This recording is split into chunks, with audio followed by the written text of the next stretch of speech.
एक दफा एक शिकारी ने बड़ी होशियारी से एक छोटी सी चिड़िया को अपने जाल में फंसा लिया। जब चिड़िया जाल में फंस गई और उसके बचने की कोई सूरत ना बची, तो उसने शिकारी से कहा, इंसान, वो कैसी छोटी सी चिड़िया, भला आपके किस काम की? ना तो मेरा गोश्त इतना है जो आपका पेट भर सके, और ना ही मैं इतनी कीमती हूँ जिसको बेचकर आपका कुछ भी फायदा होगा। अगर आप मुझे आजाद कर दो तो मैं आपको 3 ऐसी नसीहतें करूंगी जिससे आपको जिंदगी में बहुत फायदा होगा। शिकारी कुछ देर की सोच विचार के बाद राजी हो गया।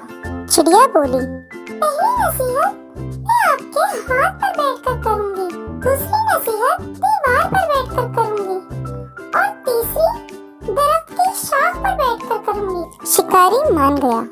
शिकारी ने चिड़िया को अपने हाथ पर बिठाया तो चिड़िया ने पहली नसीहत की, मुमकिन बात वह कोई भी शख्स कहे उसका यकीन न करना।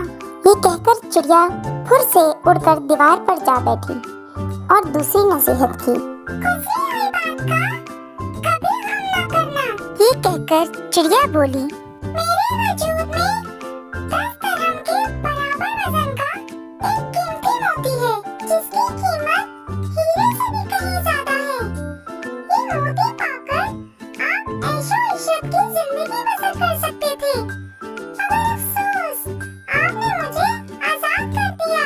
इतना सुनना था कि शिकारी रोने चिल्लाने लगा और अपनी कम अक्ली पर मातम करने लगा कि मैंने इतनी नादिर चिड़िया क्यों आजाद कर दी। शिकारी को रोता देख चिड़िया कहने लगी, ऐ बेवकूफ, मैंने पहले ही आपको नसीहत की थी कि गुजरी बात का गम न करना और ना ही किसी नामुमकिन बात पर यकीन करना। जरा सोचो तो सही, वो जैसी नन्ही जान का पूरा वजूद 3 दिरहम के वजन से ज्यादा नहीं, पर 10 दिरहम के वजन के मोती मेरे वजूद में कहां से आ गए। ये बात सुनकर शिकारी रोना धोना भूल गया और हैरत से चिड़िया को देखकर कहने लगा, बेशक तू ठीक कह रही है। अच्छा, अब मेहरबानी करके तीसरी नसीहत भी बता दे।